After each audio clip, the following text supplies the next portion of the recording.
John Swat often said at the beginning of his meditation instructions to put yourself in a good mood. Might sound backwards. We think, well, we meditate to get in a good mood. How do you start out in a good mood? Well, you remind yourself that meditating is a good thing. Here you've got this opportunity to sit here quietly, watch your mind. It's an opportunity that rarely comes. Most people in the world are either too rich or too poor, too busy with their work, too enthralled with their pleasures, to have the time, to take the time, to really get to know their own minds. You've got the opportunity right now. And then remind yourself also that you're following a good path, the path of the Buddha's teachings: virtue, concentration, discernment. Harms no one. It helps foster good qualities in the mind. It's a path that was found by people without defilements, or taught by people without defilements, who, when they taught it, had no ulterior motives at all. They had found what worked and were happy to share it with other people.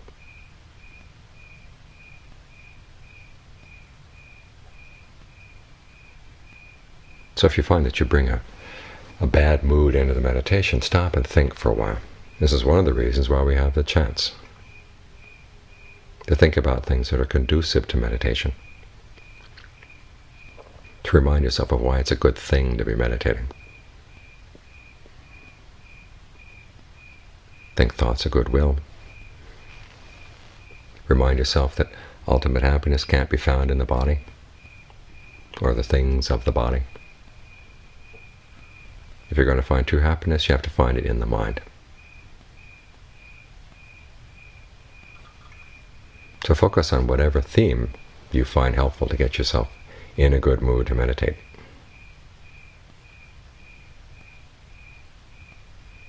And then it'll be a lot easier to settle down. When the Buddha describes suffering, he talks about clinging to the 5 aggregates. And we hear that one of the aggregates is feeling. People often assume, well, that means our emotions. That's not where the emotions are. The emotions are under fabrications. They're put together. What are they made out of? Well, they're made out of, one, the way you breathe.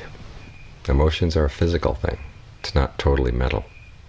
An emotion is basically a thought that's gotten lodged in the body, has affected the hormones in the body one way or another, which is why it seems so much more insistent, so much more important and real. It's why we tend to identify with our moods much more than we identify with our thoughts. Because the moods have moved into the body that we claim to be us, claim to be ours. Part of it is caused by the way you breathe. Part of it is caused by the way the mind thinks about things. You could sit here thinking about all the wrong that has been done to you. This person said that, that person said this. You focus on that topic and you can elaborate in all kinds of directions on why it was wrong for them to do that. And you can build a really bad mood that way. And then deeper than that are what they call mental fabrications. The directed thought and evaluation, those are called verbal fabrications, the things the mind says to itself. And then finally there are mental fabrications, which are feelings and perceptions, the labels you put on things, and the actual feeling tone, pleasure, pain, neither pleasure nor pain. All these things get mixed together, get fabricated into emotions. So it's important to realize that an emotion is a fabricated thing.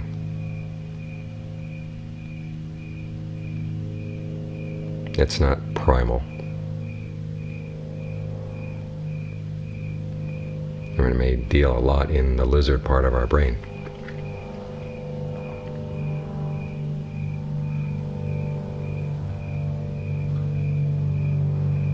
But it's still fabricated. It's something put together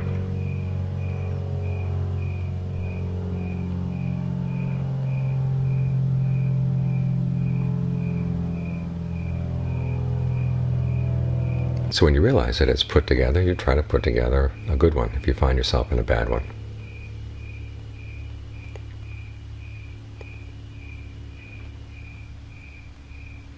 But one of the problems of being in a bad mood is it usually turns out hormones that get into the blood and they stay in the blood for a while. So you may give an expression, might be actual verbal expression to anger, or just really let the mind dwell on anger for a while. And you find that certain hormones get into your bloodstream, and then there you're stuck with them for a while. It takes a while to wash them out. So here you are trying to sit and meditate and put yourself in a good mood, and you've got all these other hormones in the blood, which are designed to make you feel antsy.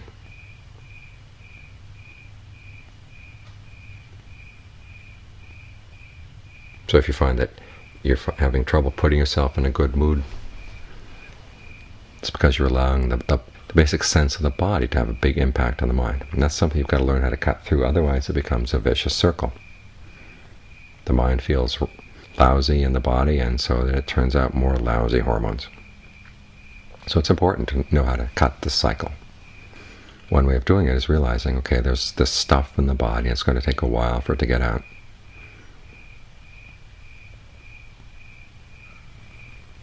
So don't focus on the whole body at a time like that. Focus on one little spot. There must be some spot in the body where you can get some measure of comfort.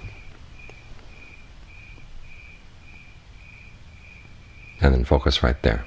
As for the rest of the body, so it's give it over to the hormones for the time being, but you're not going to feed on the bad feelings or the uncomfortable feelings in the body. You're just going to find one little spot and hide out there. It's like going through a storm. If you're in a little tiny shack and there's a big storm outside, you just stay inside your little shack. You don't go venturing outside.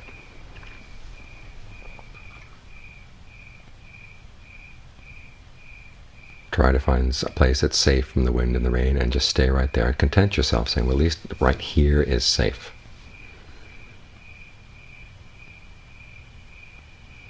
And as for the storm outside, well, let it blow its way. If you find that you can't stop it, okay, you can't stop it. If you went out and tried to stop the wind and stop the rain, you just get yourself in really bad shape. Or expose yourself, simply expose yourself to the wind and the rain. That's not helpful either. You've got to get inside where it's dry, warm, protected from the storm. And content yourself with staying there. You may want to go outside, but that's not the time to go outside. It's the same with the body. Especially in a summer like this. It's usually in the summer, really hot summers, that riots happen in cities, because people let the weather get to them. So try not to let the heat get to you. That can just compound the problems. Find some little spot in the body that's relatively cool. Say, okay, I can't make the whole body feel good, and I can't make things outside the way I want them to be, but at least there's one little spot where I can hunker down for the time being. And then do your best to put yourself in a good mood in that little spot.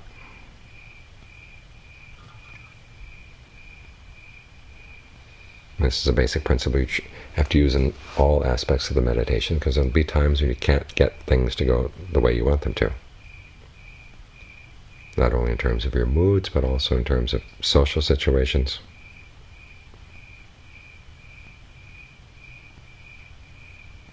All kinds of things outside are totally beyond your control, and yet we allow our happiness to depend on things that are totally out of our control. This puts us in a bad position. You've got to realize, okay, a wide range of the world that I would like to see this way or that way is not always going to be the way I want it to be. But at least I can control a few things inside my mind, inside the body. So find those things and focus there. Ride out the storm that way. This way you help to cut that vicious cycle of being in a lousy mood, and then the body feels lousy, and that just makes the lousy mood even worse. It's a simple simple application of the teaching on not-self. Why identify with a lousy mood? It's not going to help you at all. You say, well, because it's my mood. Well, why do you have to say it's my mood? It's lousy. Who wants it? Learn to step outside it. Or maybe learn how to step deeper inside. And that goes streaming out after the mood, and then from the mood out to things outside.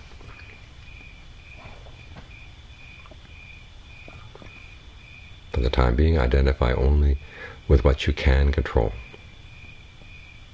And it may seem a mighty small space, but at least it's better than getting involved in identifying with things that are actually going to make the situation worse. So content yourself to be right here, right now. There was another teaching that Ajahn Swat would often stress, is content yourself with, if it's going to be a little spot inside, content yourself with that little spot.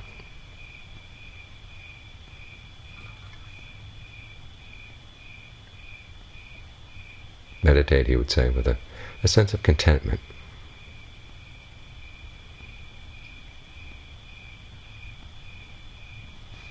And that way you build a foundation for other better things as the meditation begins to take root. This is a basic principle you try to follow not only while you're sitting here meditating, but as you go through the day. You're going to run into lots of situations you can't control. So don't go out and try to feed on them.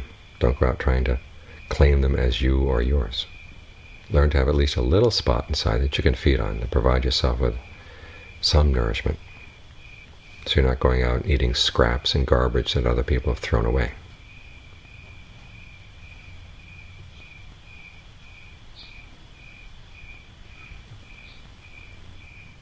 Learn to be selective in your feeding.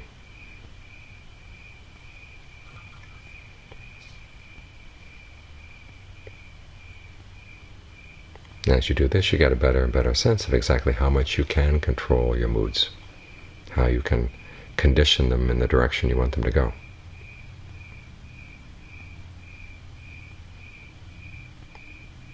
And it makes it a lot easier to live in the midst of the moods and the feelings in the body. Think of the various feelings you have as raw materials out of which you can create a mood. And learn to be picky in what materials you're going to use. Use only materials that create good moods. And just leave the rest.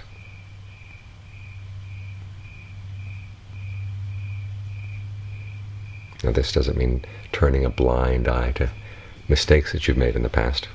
But you do have to put yourself in a good mood first before you're going to be able to look at your past mistakes in a way where you're willing to admit, yes, I did make a mistake there, I want to learn from that.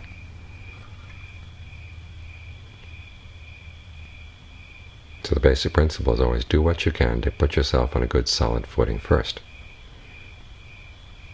And then when you're ready, you can deal with whatever else gets thrown at you.